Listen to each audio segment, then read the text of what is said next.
let us assume that the cash flow diagram for a particular project is to be prepared. This project is estimated to cost 2.4 crores. Now, 1 crore means 100 lakhs, right. So, first I will explain you this crore, because I do not know you will be familiar with this term or not. Basically, this is 1 crore is 100 lakhs,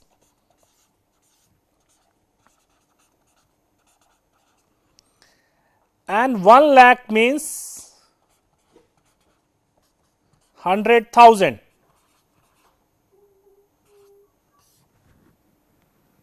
So, this is the currency we talk in India. You can understand that 1 million is 10 lakhs,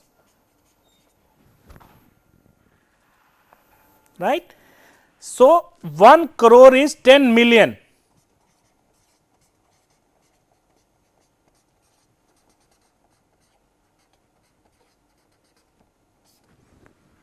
Now, it is all right.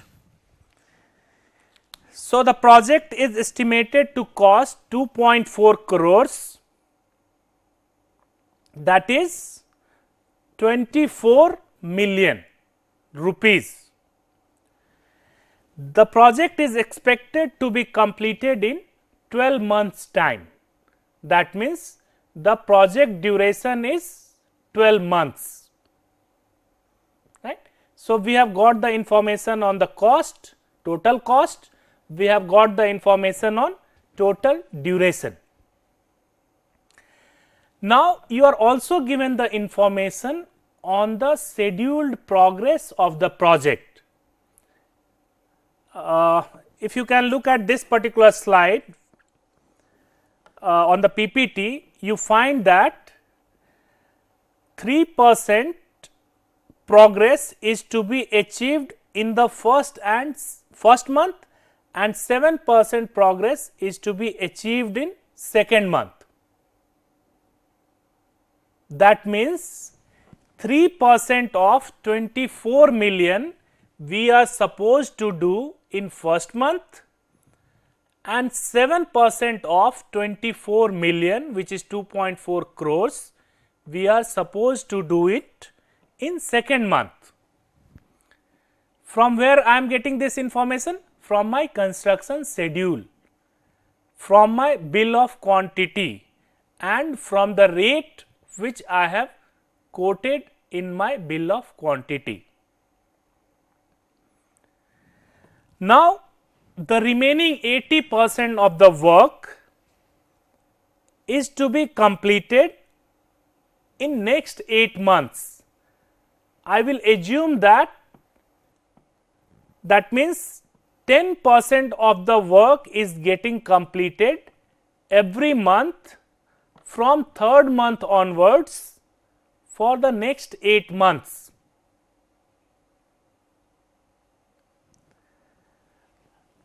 In the 11th month, we are having a planned progress of 8% and 2% in the last month, that is 12th month, right.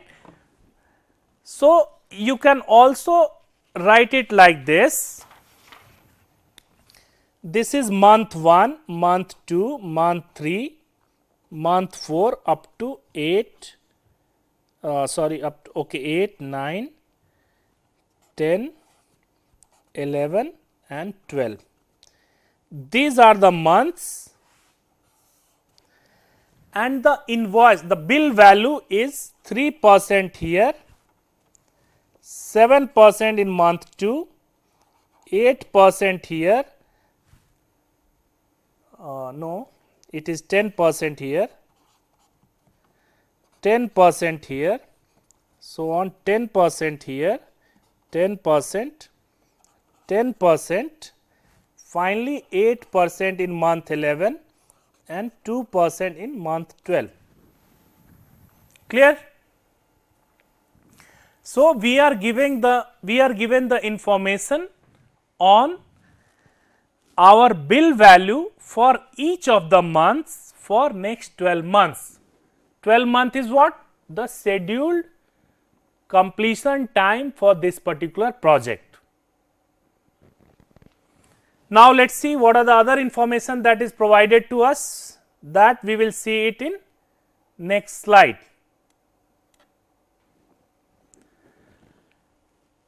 You can see this information on earnest money deposit. It is said that earnest money deposit of 10% in the form of demand draft to be retained as initial security deposit. In most of the practical situation, you will find that earnest money deposit is not 10%, but it would be varying between 1 to 2%. But in this problem, I have assumed that earnest money deposit is 10%.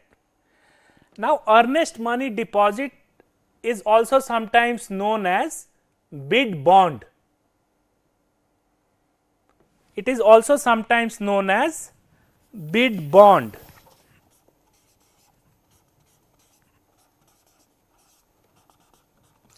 In India, we call this as EMD, which is earnest money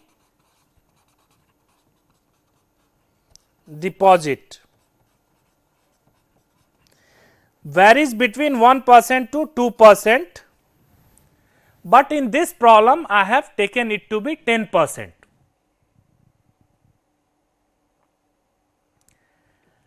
I have further information on mobilization advance.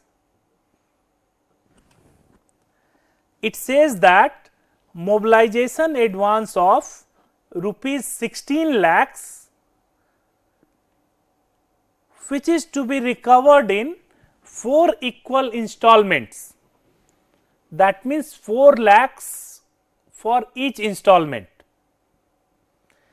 beginning with the third running bill. That means from the third running bill, the owners would start deducting the mobilization advance which was paid to the contractor at the beginning of the project, and in total there would be 4 installments, each one of 4 lakhs value. There are some more information for this problem. It says that 5% of the gross bill amount is to be retained as additional security deposit. That means 5% of whatever billing you are doing as a contractor, the client would retain 5% as additional security deposit.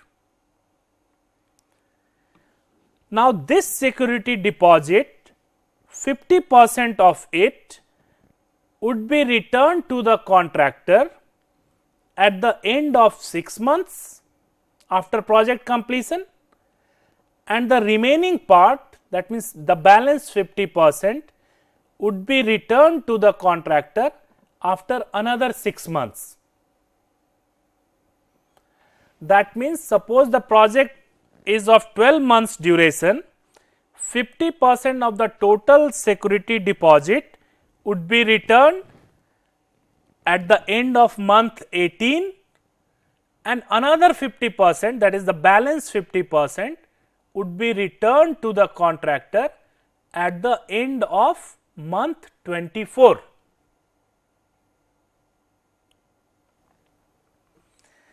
So, in this particular slide, I have given you information on earnest money deposit, which is 10%, mobilization advance, which is 16 lakhs to be recovered in 4 installment of each 4 lakhs, and this is to be beginning with third running bill, and then I have given you information on additional security deposit and its recovery terms.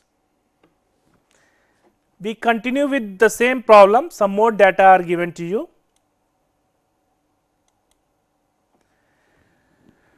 10% recovery is to be made towards income tax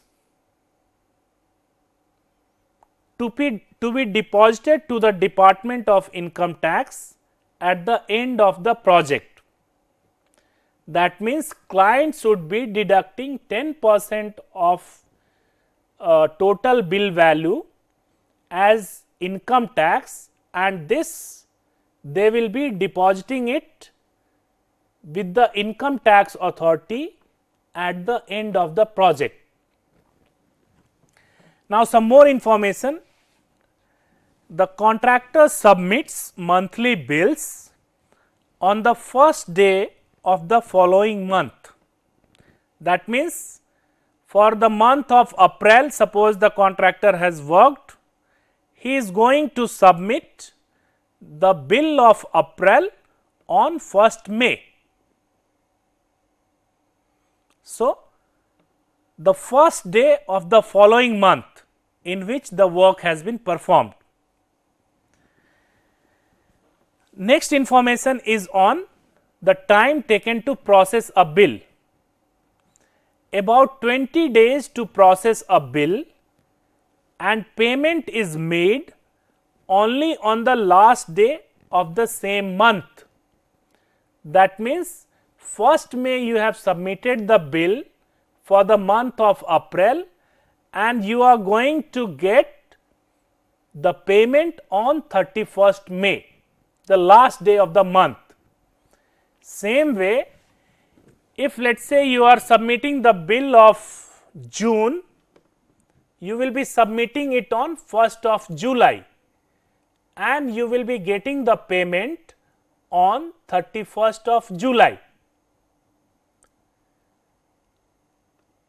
These things, although we are taking exact values, exact dates, in real life situation, it may not follow exactly the same pattern, but it could vary. But since we have to solve this problem, we have to assume certain thing, and these assumptions are already given in the problem statement. Now, you will also find some information which says that client maintains his funds with the bank and is paid an interest of 5% compounded monthly. Client maintains its fund with the bank, with some bank, and he is being paid an interest of 5% on monthly compounding basis. Now, you understand this term compounding monthly? That means, interest would be added every month. Compounding quarterly means interest would be added every quarter. So, in this problem we are given monthly compounding. Now, rate of interest on borrowing from the bank, if the client is borrowing some money from the bank, it is 15% per annum. Again, this is on a monthly compounding basis, right. Although the problem statement is too long, but solution would not be that difficult, right, because the more information you have, the more clear the problem is. And believe me, the cash flow, especially related to project cash flow, you will find very long problems, because you have to specify each and every assumption, each and every condition that you have entered with the client organization. Then only we can prepare the cash flow diagram, project cash flow diagram. Now, the question is, how much cash the client needs at different points in time as the project progresses. That means, we are trying to estimate the fund requirement as far as client is concerned at different point in time. Second question is, how much money does the client need to borrow at different points of time, and what will be his total liability at the completion of the project, say at the end of month 24. So, although the project actually takes 12 months only to complete, I am interested in finding the total liability of the owner at the end of the 24 month, because it may take time to settle the accounts, because he has to release the retention money which he has recovered from every bill. So, that is why I have given you the problem which in which you need to calculate the total liability at the completion of 24 month, at the end of month 24. Now, how to go about this problem? We have to follow this problem, we have to solve this problem in a step by step manner. When I say step by step manner, you have to take each of the informations that is given to you and convert it in some mathematical form. For example, the first information which was given to you in this particular problem was on the percentage billing on a monthly basis. You were told that first month you are doing a billing of 3%, second month you are doing a billing of 7%, third month up to month 10 you are billing 10% of the total, and finally in the month 11 and 12 you are billing 8% and 2% respectively. So, we will take all these things into account and solve the problem. Now, just look at this diagram. Suppose I assume that project progresses uniformly. That means 100% will get divided in 12 months. So, it would be roughly about 100 by 12, which would be about 8 point something. So, the first diagram shows the monthly progress, and second diagram says that this kind of fund requirement could be there if everything progresses uniformly, right. But in real life situation, in construction projects especially, you find that progress would be slow in the beginning, then gradually it will peak, and then during the completion stages progress would further get reduced. In order to capture this, I have tried to give you a figure which very nearly captures this proposition. I have told you that first month it is 3%, second month it is 7%, third month 10%, fourth month 10%, this 10% goes up to month 10, and finally at the month 11 and 12 you have 8% and 2% respectively. So, what we will do, I do not think this slide may be that clear to you, but I will read it out so that you can do it on your own. So, month 1, how much work we will be doing? 3% of 24 million, right, or 3% of 2.4 crores, which would be 0.72 crores, sorry 0.072 crores, that means it would be equivalent to 7.2 lakhs. Clear? What we need to do is, we need to multiply the percentage with the total contract value. First month 3%, so 2.4 crore, 3% of that. Second month 7%, so 2.4 crore, 7% of that. Third month, fourth month up to month 10, it is all 10%, so it would be 0.24 crores. So this way you calculate the billing values for each of the months, right. So first month, if you see, 3% of 2.4 crores, which is equal to 3% of, let us say, 24 million. So 3 by 100 into 24, how much is this? 0.72 million.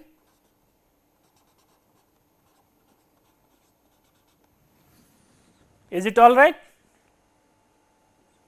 So this is the billing for the first month.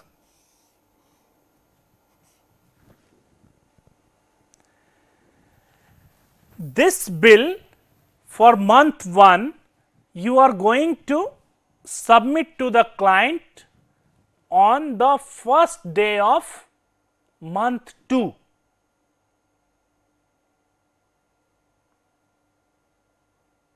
First day of month 2. And when are you going to get this payment?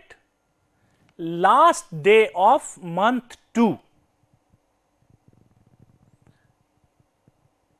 So that means this 0.72 million you are going to get in month 2 end. So that means if you have a cash flow diagram and here you write 0, month 0, month 1, month 2, month 3, like this. So for first month you are going to get this payment 0.72 here, end of month 2. The payment due to you is 0.72 million. But are we going to get this entire money? No, because clients are going to deduct some money out of this. What are they going to deduct? They are going to deduct the retention money. They are going to deduct the income tax, right. They are going to deduct for security deposit additional 5%, which is given in their problem statement. Clear? So this 0.72 million, out of this how much we are going to get? How much will be the tax for this? 10% tax less 10% tax less 5% security deposit.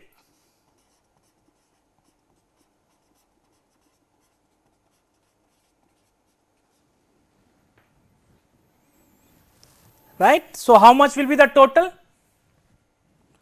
that is due to you and that you are likely to get in at the end of month 2? Has anybody calculated? You will find that you are going to get 0.612 million rupees. 0.612.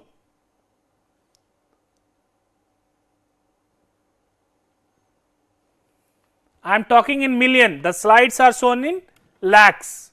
Since you may not be familiar with lakhs, I have just converted this in million.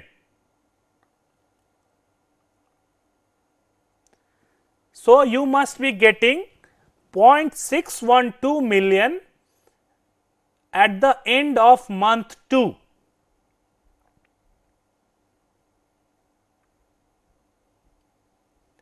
Now, are you getting any money at this point at time t is equal to 0? Are you getting some money here? Yes, you are going to get the mobilization advance. How much is it equivalent to? 16 lakhs. So, your cash flow diagram will show 16 lakhs, that is 1.6 million rupee here, 1.6 million at time t is equal to 0. So, that means immediately on start of the project you are going to get 1.6 million rupee, and then at the end of month 2 you are likely to get 0.612 million.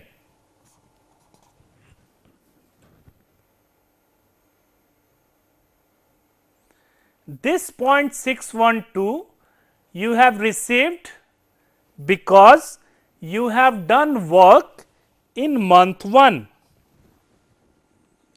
There is almost a 1 month lag, that is why you are going to get the payment for the work that you have carried out in month 1 at the end of month 2.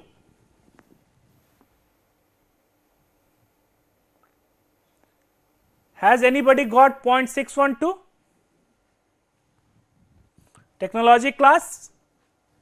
Are you getting this value of 0.612 million at the end of month 2?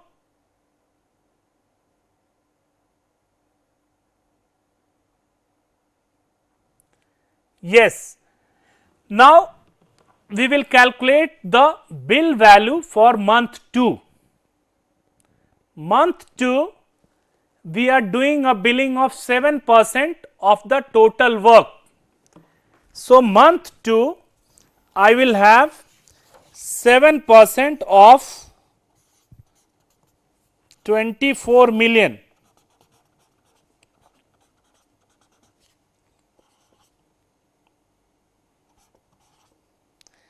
This is coming to be 1.68 million. This is also known as gross bill. This is for month 2. So, the gross bill value that I am raising is 1.68 million.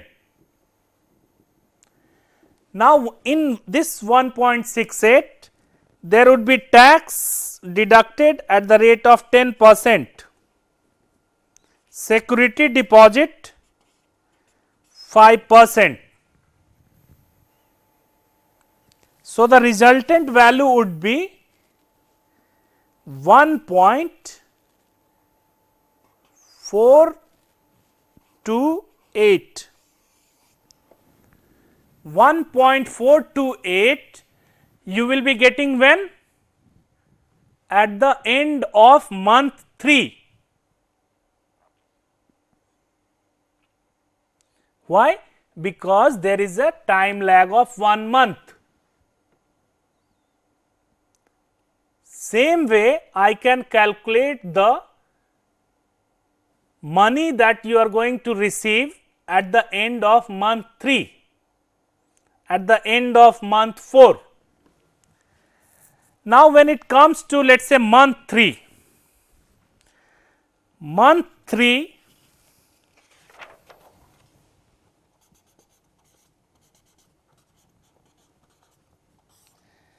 I am getting a bill value of 10% of 24 million,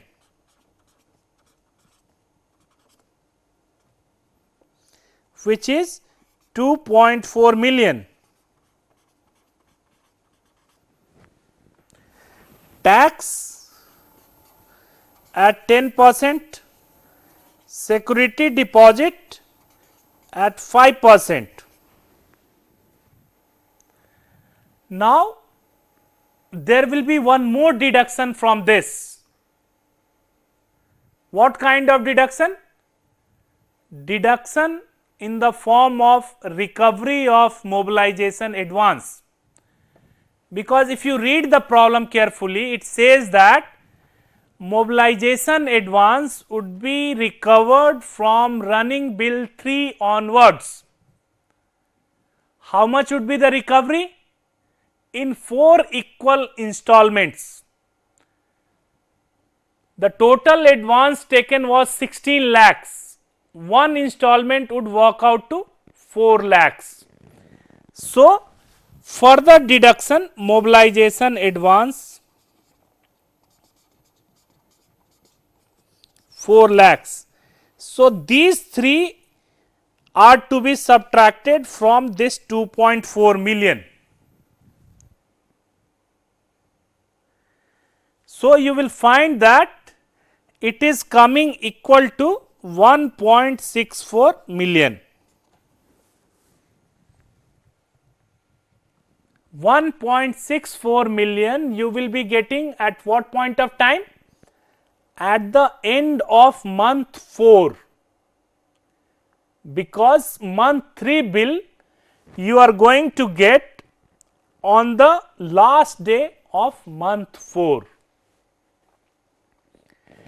Now, this set of calculation will continue for 3 more months, because your total mobilization advance is to be recovered in 4 equal installments.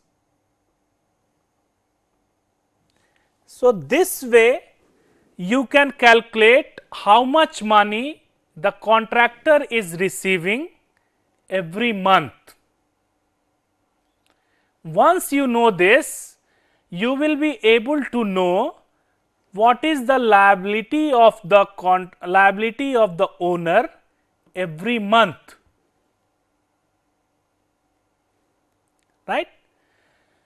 Now, when it comes to payment of recovered amount, you will have to draw the cash flow for the month of 18.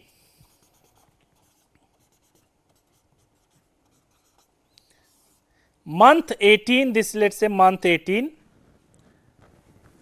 and month 24.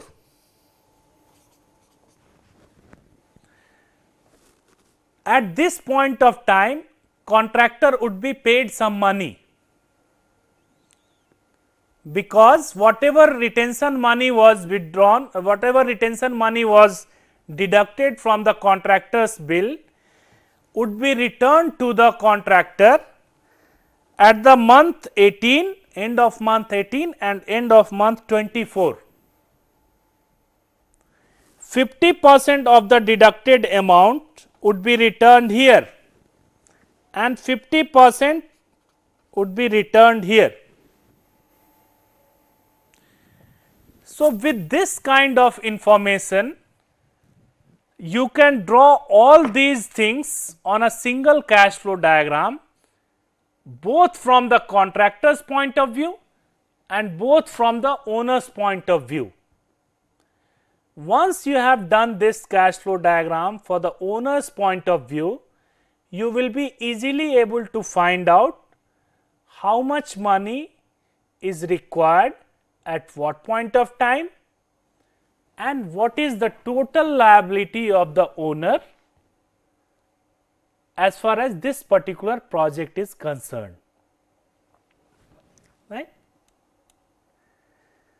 This is what the assumption, this is what the billing value would look like. First month 3%, next month 7%, for remaining for the next 8 months it is all 10%, then for the month 11 it is 8% and for month 12 it is 2%.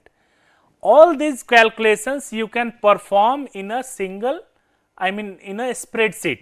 You can do these calculation easily on a spreadsheet such as Microsoft Excel or any other spreadsheet.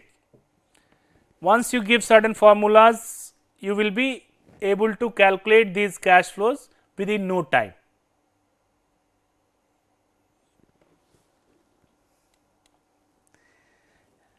Once you have got all the information on monthly cash outflow and monthly cash inflow, sometimes they are converted in the form of a cumulative cash flow diagram. Now, this cumulative cash flow, for example, suppose month 1 the outflow is 10, month 2 the outflow is 20, month 3 outflow is 25, month 4 outflow is 30, right. So, for drawing the cumulative value, cumulative cash outflow, all these things would be added together. For example, first month 10, second month it would be 30, third month it would be 55, fourth month it is 85. So, these are the cumulative values. Once you try to plot these values, it will normally take the form of a S curve like this. This is the month and this could be invoice. So, you find that in construction most of the time the invoice, cumulative invoice would take the form of a S curve. Just because its shape is in the form of S, they are also sometimes called as S curve.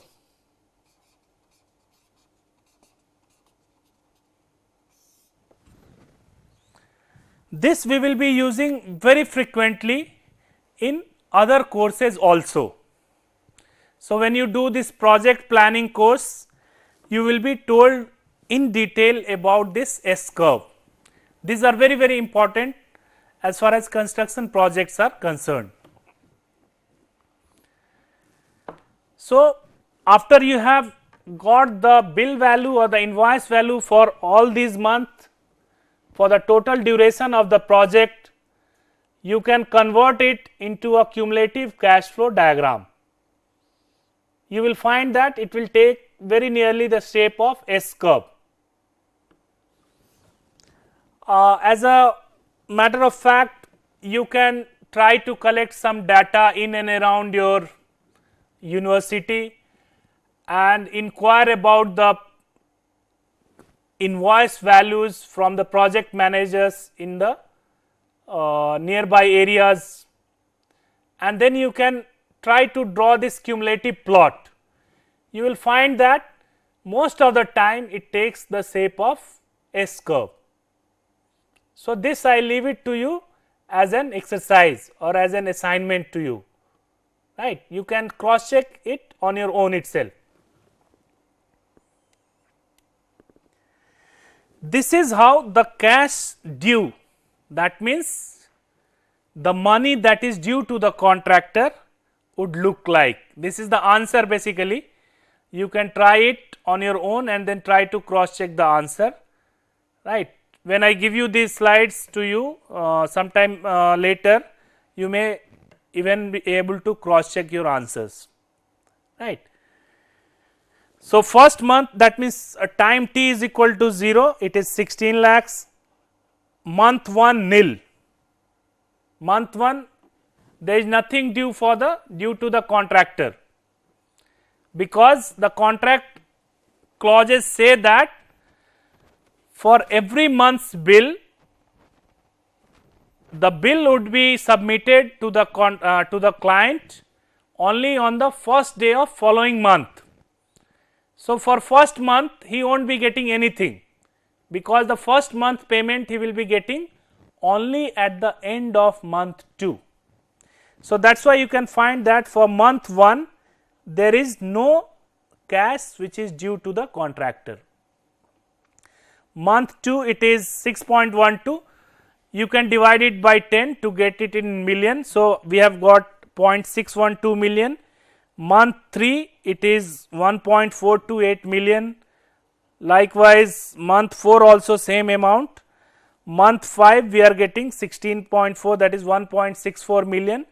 Like this you can find the values for month 18 also and month 24 also. So, this kind of histogram you can easily plot, and then finally you can draw the cash flow diagram, project cash flow diagram.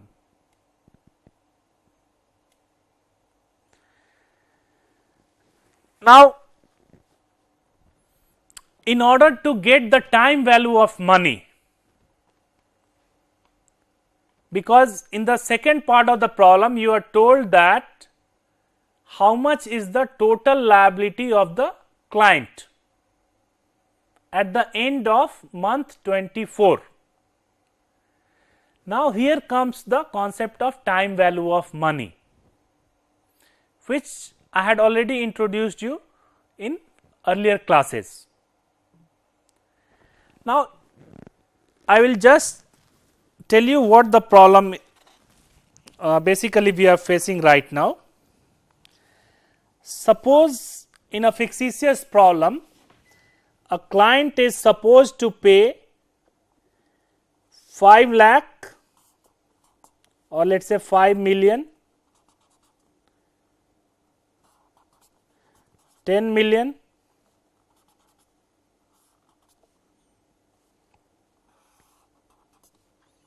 10 million and let us say 15 million.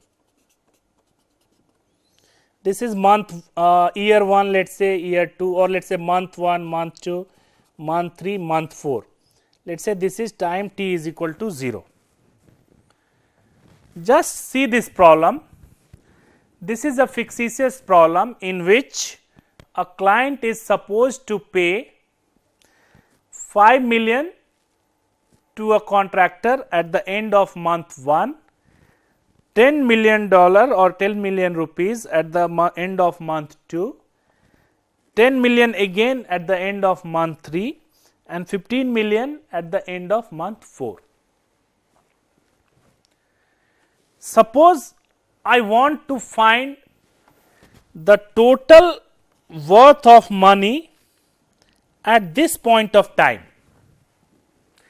That means I am interested in knowing how much is this 5 million equivalent at time t is equal to 0. How much is this 10 million equivalent at time t is equal to 0. Similarly, how much this 10 million at the end of month 3 is equivalent at time t is equal to 0. This also sometime we write t is equal to 0, that means now. And finally, how much is this 15 million equivalent at time t is equal to 0. This is one aspect of the problem.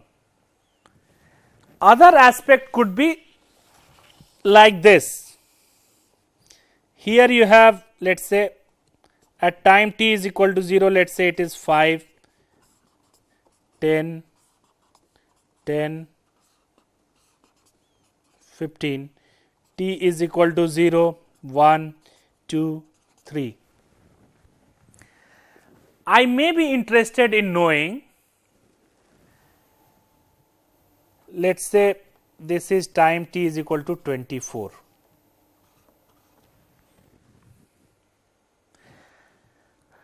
I am interested in knowing how much is this 5 million equivalent in worth at time t is equal to 24 months. How much is this 10 million worth at time t is equal to 24 months. So, this is just the reverse of the previous slide which I had shown you. So, here we are interested in finding the future worth or future value. So, this is a problem of finding future worth.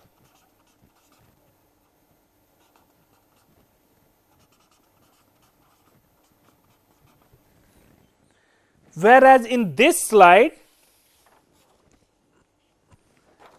I am interested in finding the present worth.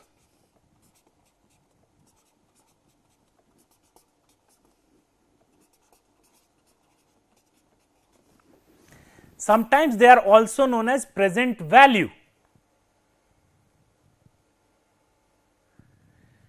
So, just this is what I was discussing to you when I started this lecture. I told you that at the later part of this lecture, I will cover some standard cash flow notations and we will try to give you certain expressions which will be useful to you for solving problems.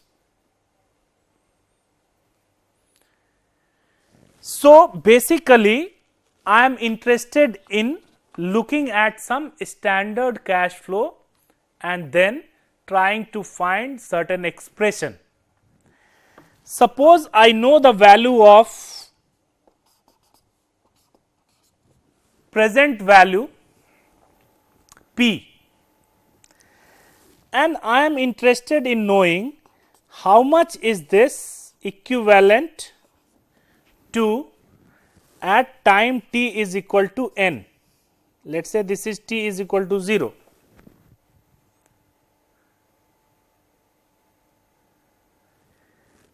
What is known to me? I know the present worth, that means I know P. I am interested in finding what it is equivalent to at time t is equal to n. That means given P, I write it like this, given P, F is what?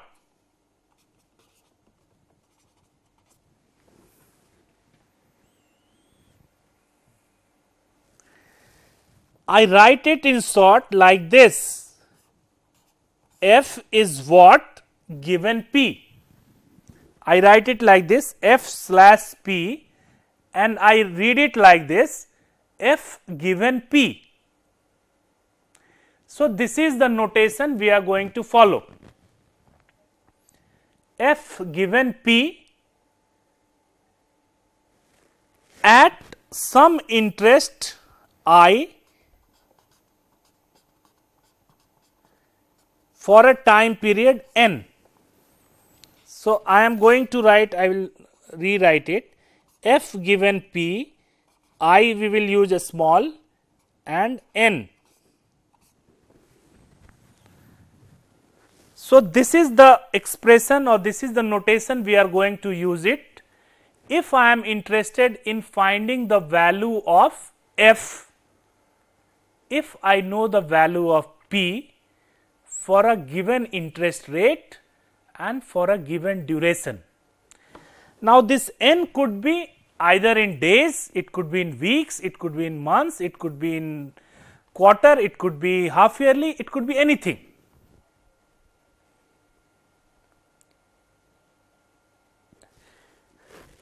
Now, this I have also drawn it like this. I will just change this F.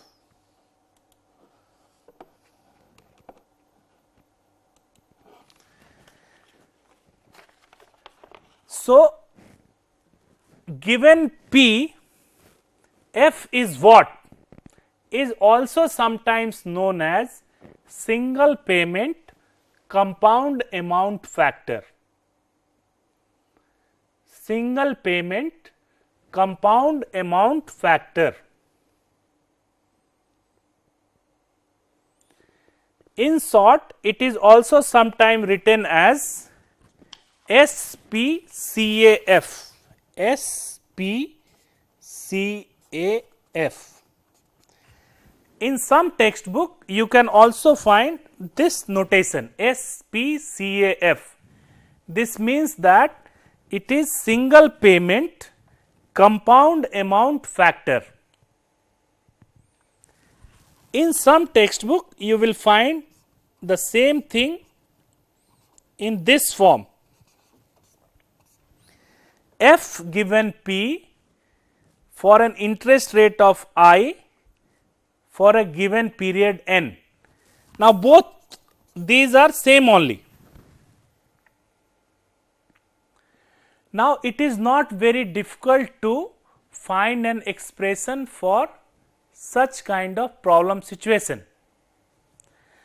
You will find that this would be equal to 1 plus I raised to power n.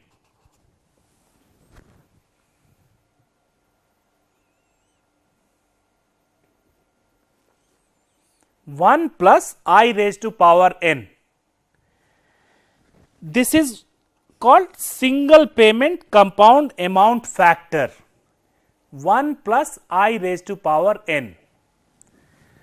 Now in most of your books on construction economics, you will find the values of all these factors given in appendix for different interest rate and for different period. Clear? So if you just go through the book, any textbook, the names I have already given you in the first class, you will find the interest tables appended at the end of your book for different interest rate. I is equal to 1%, 1.5%, 2%, 3%, 4%, 5%, like that for different n. N could be 1, 2, 3, 4, 5, 6, 7, 8, up to maybe 100. These tables are given in your textbook. If it is not given, you can easily write this expression in your Excel sheet and you can get these factor values for different I and for different n. So that also is left to you as an assignment. You develop these formulas. First of all, you prove this expression to be correct, and then second thing, as an assignment, you try to get these factors, and once you have got those factors, you try to cross check it with the appendix that is given in your textbook. We will have some more factors like this. So this assignment you will be doing it for all the factors that we will be covering up within next few moments. So is it clear to you? So suppose a problem like this is given to you, which says that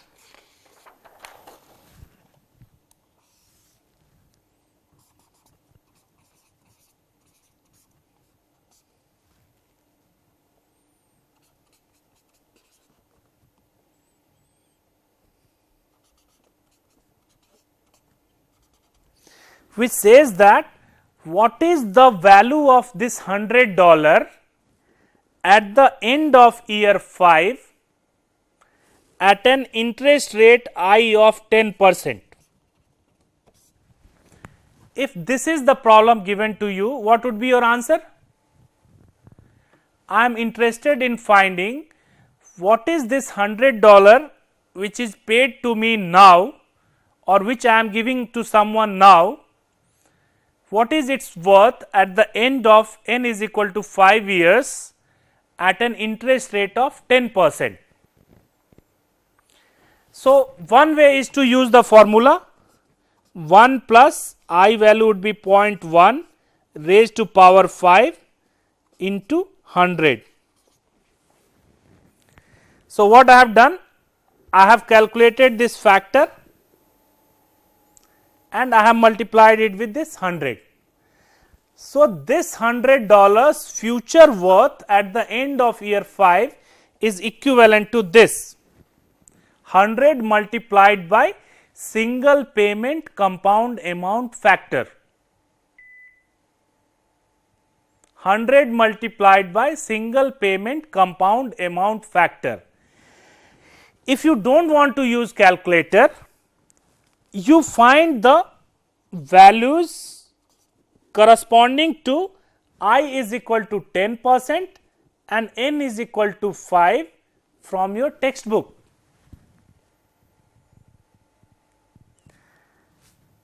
Right? And that factor you multiply it with $100, you will get the future worth of this $100 at the end of n is equal to 5. Is it clear to you, technology class?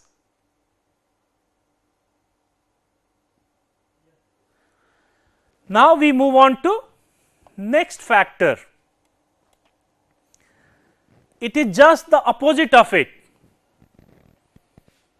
Here we are given f, that means future worth of something is given to me, and I am required to find its present worth or present value.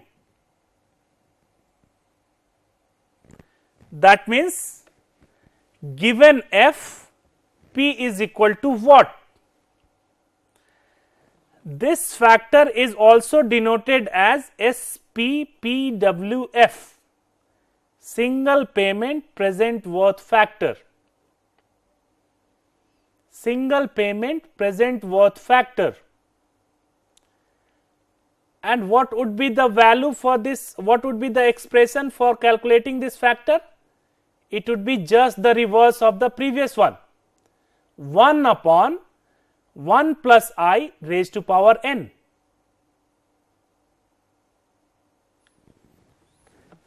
So, suppose somebody is paying me $100 at the end of year 5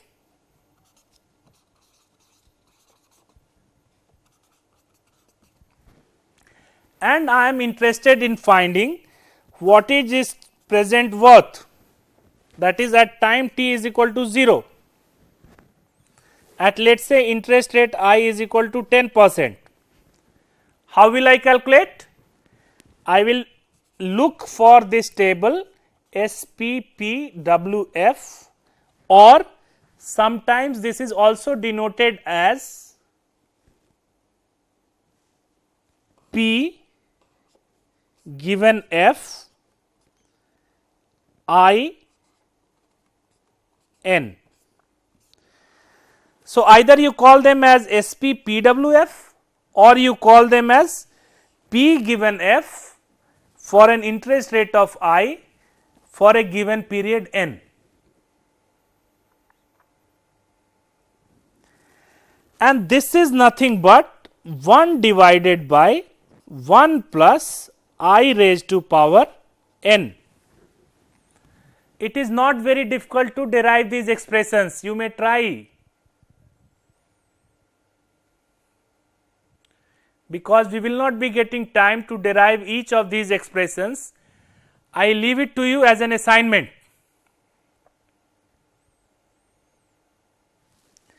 So, for $100 which you are going to receive at the end of year 5, can you not or will you not be able to find its present worth, that means at time t is equal to 0? It is very, very easy. If you want to refer to the table, you have to go to the interest table corresponding to 10% and look for this value SPPWF or P given F I n and look for n is equal to 5.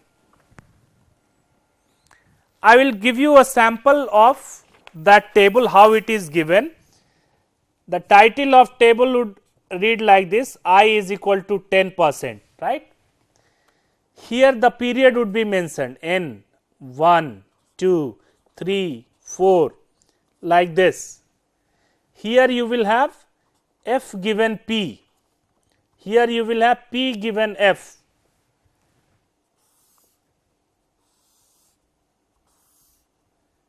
And there would be some more factors given in the table, which I will tell you just after 5-10 minutes, right. So, you will have to go and read corresponding to 5, what is this, what is this from the table, which will be given in your textbook.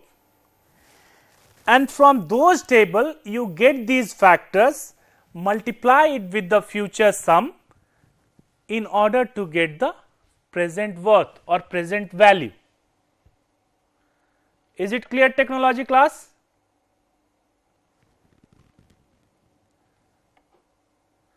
Fine. Now we move to some other kind of factors. Next one is uniform series compound amount factor. Uniform series compound amount factor. It is nothing but given A, F is what? Now, A, you have to understand what is this A. A is basically equal payment that you are receiving at some specified interval. A is also sometimes known as annuity.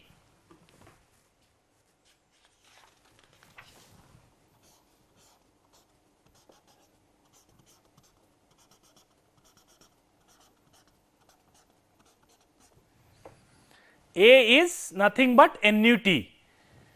The term A we use whenever we get same amount of money at a given point of time, similar money. That is why it is also known as uniform series compound amount factor. Uniform series compound amount factor. Some textbook would write it like this, USCAF, or in some textbook you will find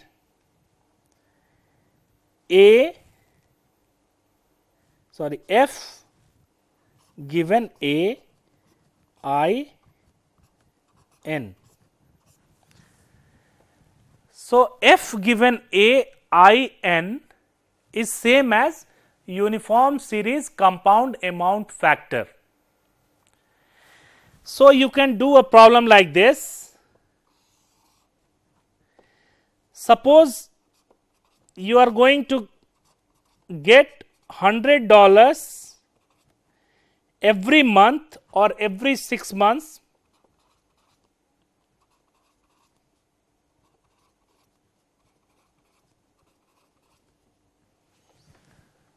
$100 every, this is time t is equal to 0, 1, 2, 3, 4, 5.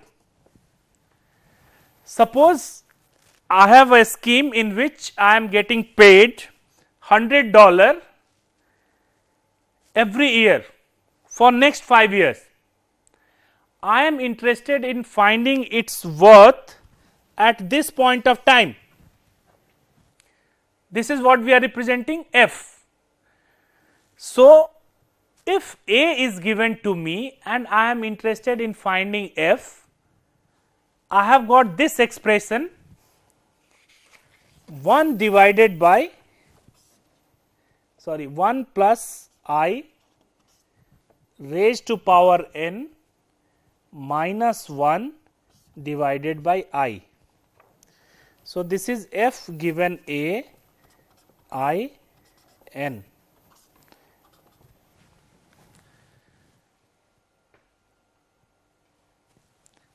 This is what?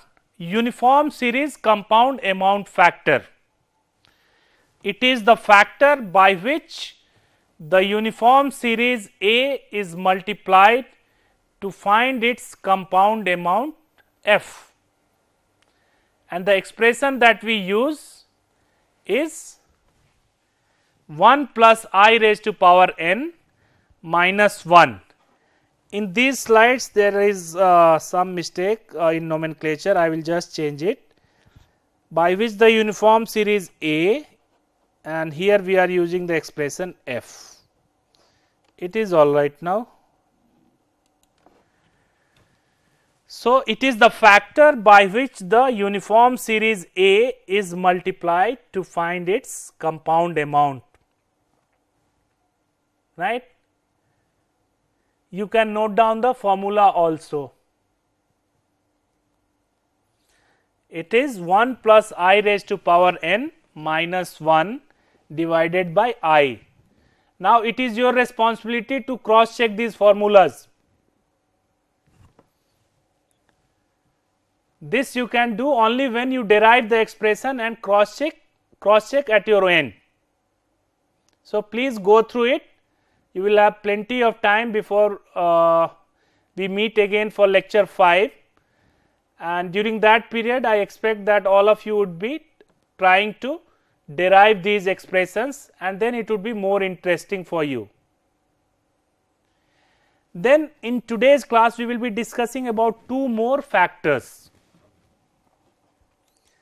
that is called here also this expression we have changed A. We call this uniform series present worth factor. What happens here?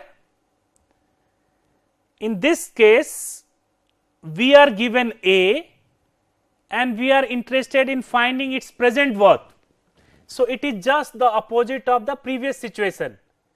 There we were interested in finding the future worth for a given series, uniform series. Here we are interested in finding the present worth of a given uniform series. So, you can notice there is a different formula, and this time it is 1 plus I raised to power n minus 1 divided by I into 1 plus I raised to power n, right. This is also sometimes known as P given A, that is P slash A I n.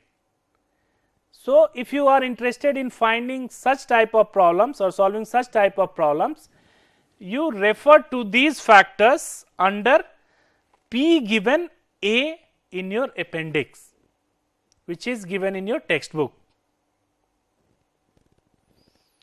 So, this particular factor is known as uniform series present worth factor. Now, we move to another factor,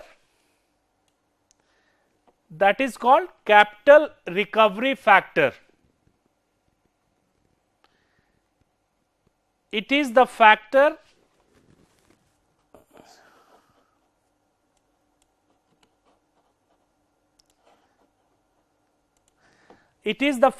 by which a present capital sum P is multiplied to find the future series A that will exactly recover it with interest. So, what is happening here? In this case, we are given P value and we are interested in finding the uniform series, that is the value of A for a given duration n. So, this particular factor is known as capital recovery factor, and it is denoted by A given P. Find A, that is A slash P comma I comma n. So, these 5 factors you try to derive the expression on your own and cross check it with the formula that I have given you right now.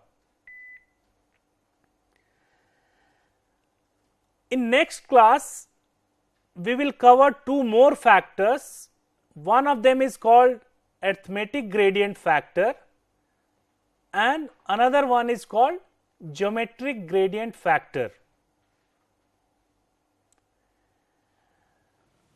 Such factors are also useful in solving some of the problems wherein you find that cash flow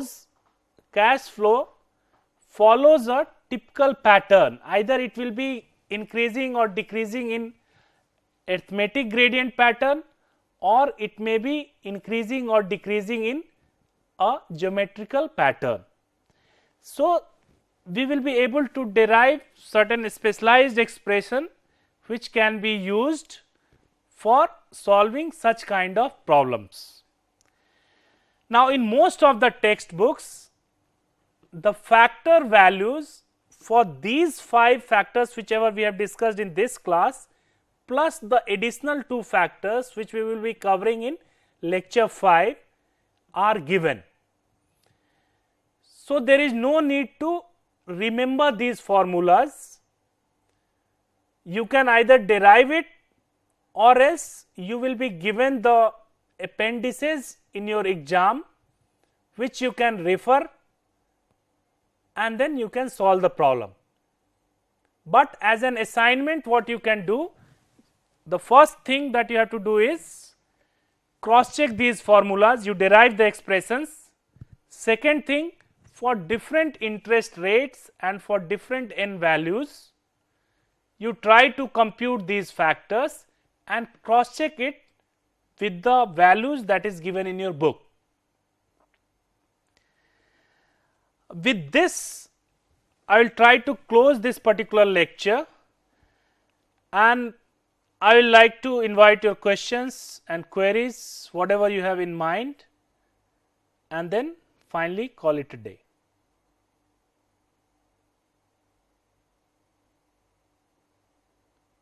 If you have any questions, please.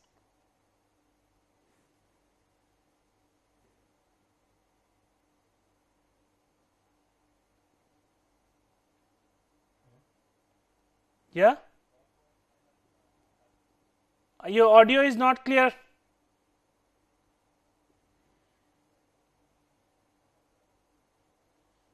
Recording बंद हो गया होगा ना तो. Yes, can you speak little louder, please? Hello, sir. Yeah. Would you tell us the reference again, please? Which one? Reference books. Reference book is a book by Riggs. I will just tell you the name.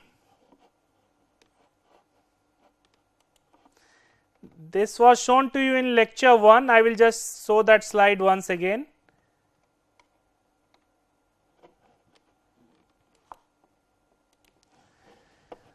Right now, whatever we are covering, except the project cash flow, you can get it in Riggs, the first text that I have mentioned here. Riggs JL, Bedworth DD, and Randhawa SU. The first text, you can note down this, please. The textbook is titled Engineering Economics. So, whatever portion we are covering right now, you can refer to this textbook. The project cash flow part, there are not many books, but you can go through this book, the last book in this slide. Title Modern Construction Management, at serial number 5, please. So, you can get some data on project cash flow from this textbook. So, for the time being, you can refer to these 2 books. As and when we proceed further, I will tell you from which book you can get some good material. Serial number 5. Any other doubt you have, please? Thank you. Thank you and good night.